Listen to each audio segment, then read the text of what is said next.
be in front, but you give directives, you give guardians, you pave the way, and then the woman will be doing things, and she should be able to appreciate the role you are playing. But the opportunities are there, and no one, especially in the modern world, can be denied the opportunity to better their lives. Okay, you spoke about the both of you spoke about leadership, Reverend Carpet and Imam Cry.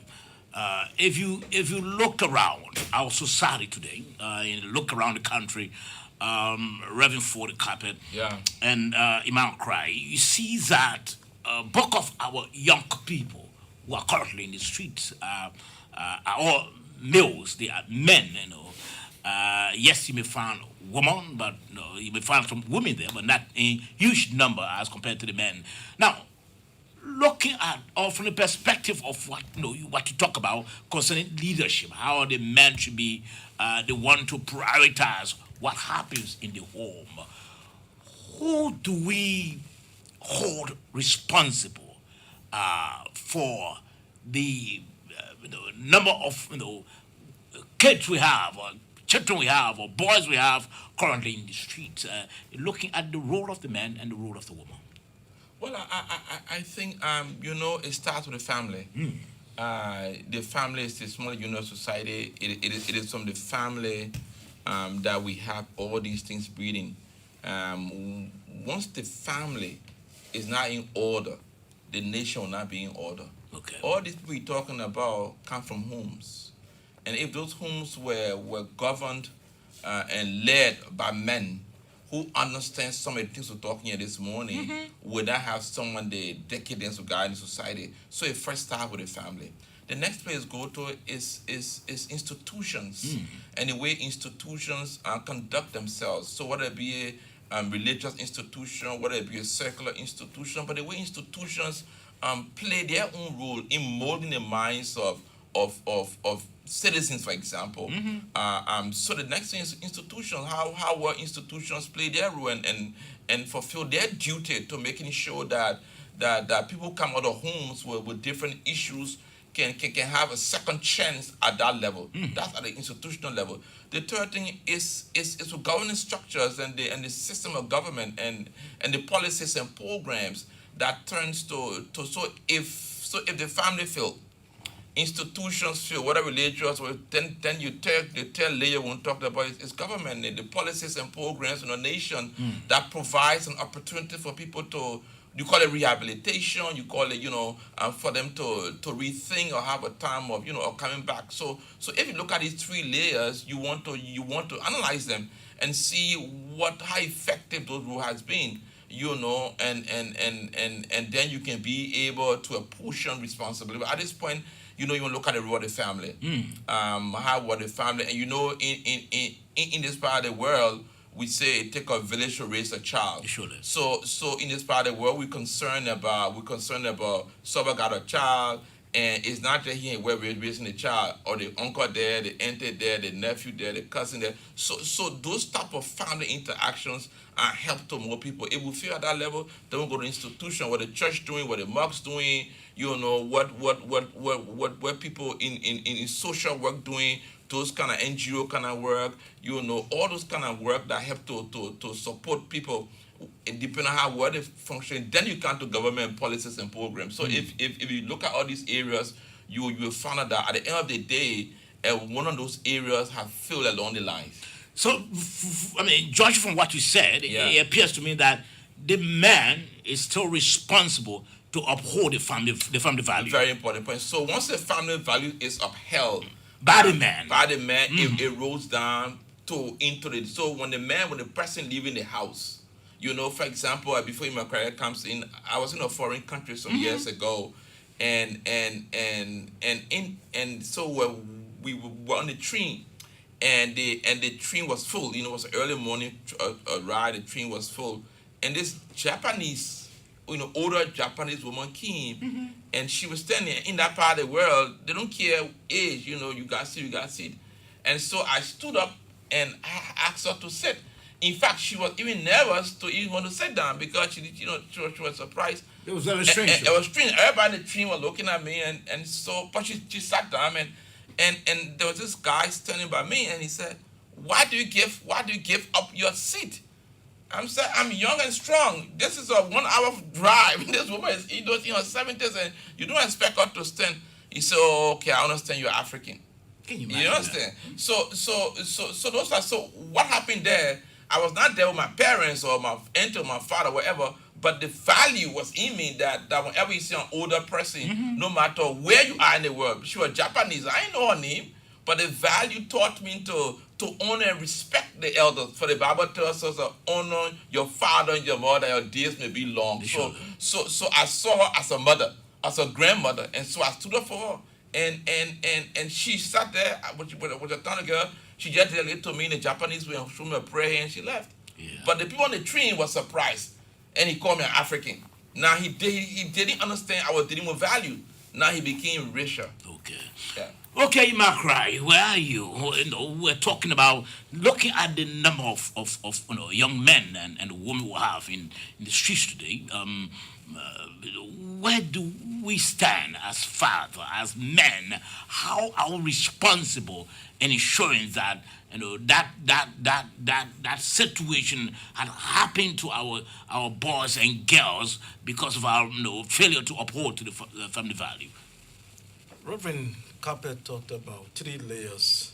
I will add the fourth. The fourth one. The international dimension. We live in a global village where people are influenced by all kinds of factors.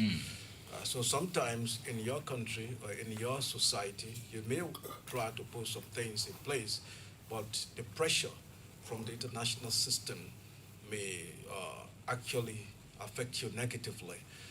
That is true. Then coming to the role of the government, government can try in some way. But I think the primary responsibility for ensuring that these kinds of people are properly taken care of and that the situation involving them is handled properly. That responsibility primarily rests on the shoulders of the religious institutions and Okay. the family, headed by the man. And by the way, the overwhelming majority of religious institutions are headed by men, both in Islam and Christianity. In the case of Islam, I think it's clear. I mean, it's all male leadership. And the reason why I'm saying this is government can do very little to ensure proper upbringing of children. They have a role to play. They can contribute significantly, but very little. Okay. Reverend Capel referred to the kids or those in the streets coming from homes. Some of them are not from homes. And I think this is the greatest tragedy we have. He referred earlier to honoring the woman by marrying her properly, but not just living with her, having kids by her, taking pleasure from her, but ensuring that you have her in the proper way, in a godly way.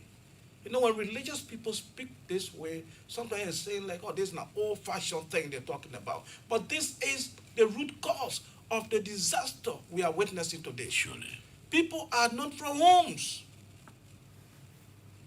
I hope you're following me. They are not from homes where a man will just sleep with a lady, just like the animals do. I mean, most of the animals do. Sleep with a lady, have child by the lady, and just abandon the child with the lady and the lady. That's single parenting that people talk about. It's a serious thing.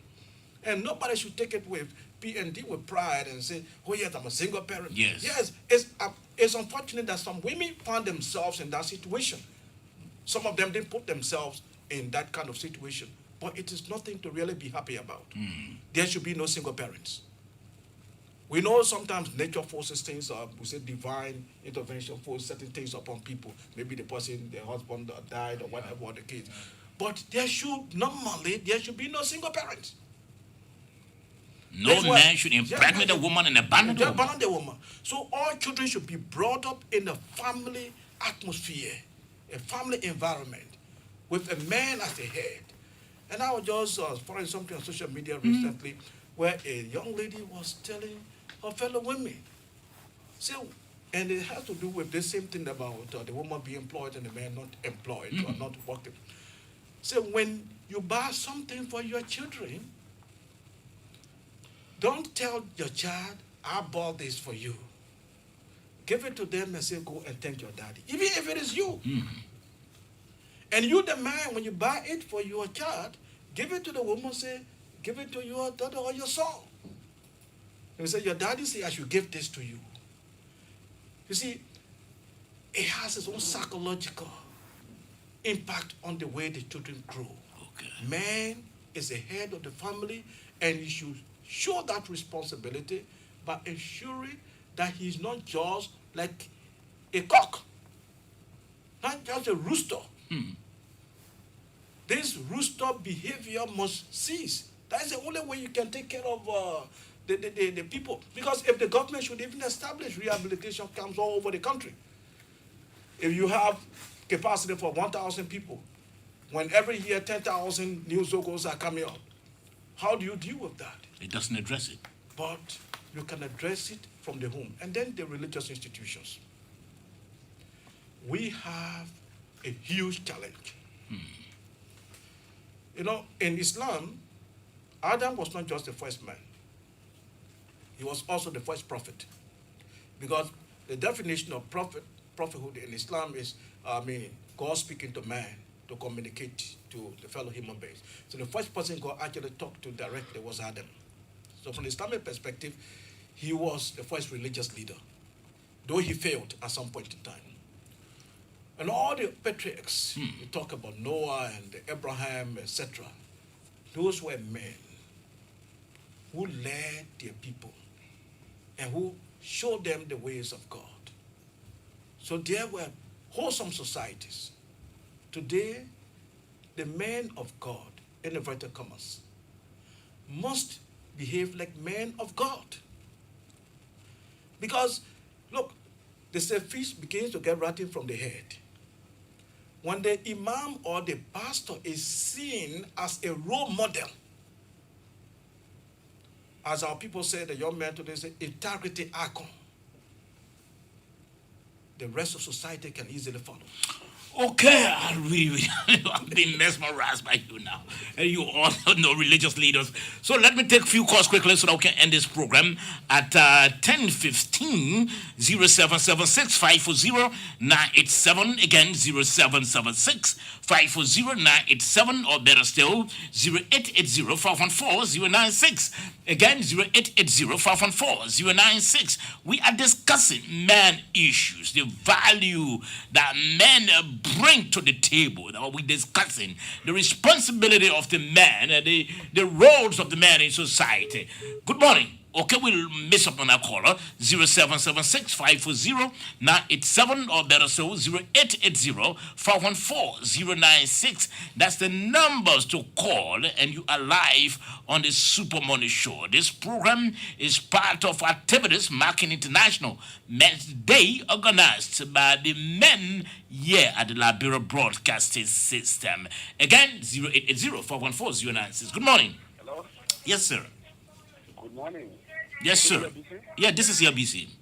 Okay, let me say thank you to Carter and Matt Guy for the wonderful discussion. And we are 100% agree with them. Most of the problems in the world today are caused by men who are still to perform their own responsibility and duty as men. So it is important that every man listening at this point, especially the younger men who are cultivated the art of maybe abandonment, born child, or infecting a woman and following them, is the worst thing to do ever, because those are things that create huge problems in the society today, where you find when you were children, you find a lot of things going on. So we as men must learn to take full leadership of families, because it may not be soft, it may not be too easy, it may not be feasible. At times we are doing as parents to take strong stand against the children or whosoever to be under control. But at the end, you read that you, and not only you and our family, but in society as a whole, we very good and huge benefit, and we have a better society. So thank you to them all. Many thanks, many thanks, many thanks. We really appreciate your time. Again, with the Trimble call 0880-514-096 or better still 0880-514-096 or 0776-540-987. That's the number to call, and you are live. Good morning. Yeah, good morning, sir. Yeah, This is your BC. Go right ahead. my name is Edmund Hammer. I'm calling for Castle this morning. I just want to appreciate you clever in studio this morning. It is important as a man to know your value. But now you see in our country, literature are funny and not men.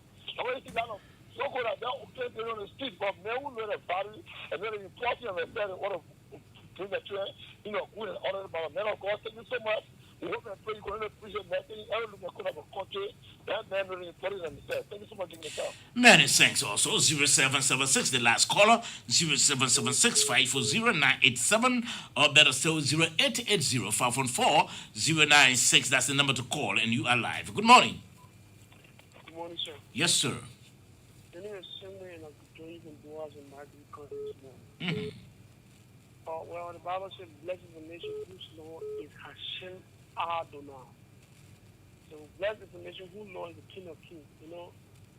We claim to be a Christian nation, but we don't live as Christians in this nation. There's a stat the last one I was reading now, approximately 500,000 persons, young men, that are into drugs. Our population is approximately 4 to 5 million persons. How can 5 million persons? And you get almost half a million that are into drugs. You see, I listen to the man of God. The man of God displayed a value of morals in Europe or wherever he went.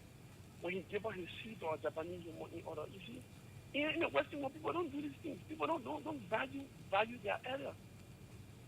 So I'm thank you for what he did. And young people in this country, we as young people, you see, the time is coming again. Next year, we're going to enter election year. Young people are going to be throwing jobs against each other instead of discussing the issue. Politics. They're going to be insulting people, insulting each other more than one of you. Young people must be this. Okay. Many thanks. Reverend Furikape, how do you respond to some of the concerns, and then we'll wrap it up quickly. Your parting comment as well. Well, I mean, all of us seem to be saying the same thing, but we just encourage everybody all the men who are listening today, to know that it is incumbent upon us to be the men that God has called us to be. We must embrace our responsibility.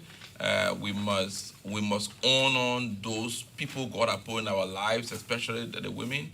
And we must raise our children, the Bible says, in the fear and admonition of the Lord. When we do that, then we are sure of leaving a legacy and protecting our family values and making sure that we are role models as God has intended us to be. God bless you. Happy International Men's Day. Many thanks. Imam Krai. Men should find honor in the fact that the children are named after them. No child is named After the mother. No. So my question to quote unquote men, how do you feel that a person who bears your name is abandoned by you? How do you feel? And given to the person whose name he or she does not bear, to take responsibility. This is where our problem comes from. So I pray that all the men out there who desire to be responsible will be helped and guided by God to show them their responsibilities properly. And those who have not seen the light to be responsible people, that God will enlighten them and guide them to the right path. Many thanks. We really appreciate your time this morning on the program. He's Imam Ali Krai. He's the Chief Imam, Republic of Liberia. You also heard Reverend Fode E. Carper. Reverend Carper is the pastor, Life Center Church. They be on this program as part of activities marking International Men's Day, organized by the men of the Liberia Broadcasting System. Series of radio programs. We started that yesterday. Today, continue tomorrow, Thursday. We end that. Until then, thanks to all of you who've been listening. Thanks to my indefatigable, illustrious and hardworking producer, the man Melvin Stewart, Anthony William, and the rest of them been on camera. Join us tomorrow, God willing. We'll be back. Until then, please, there's no second chance for Fresh Impression.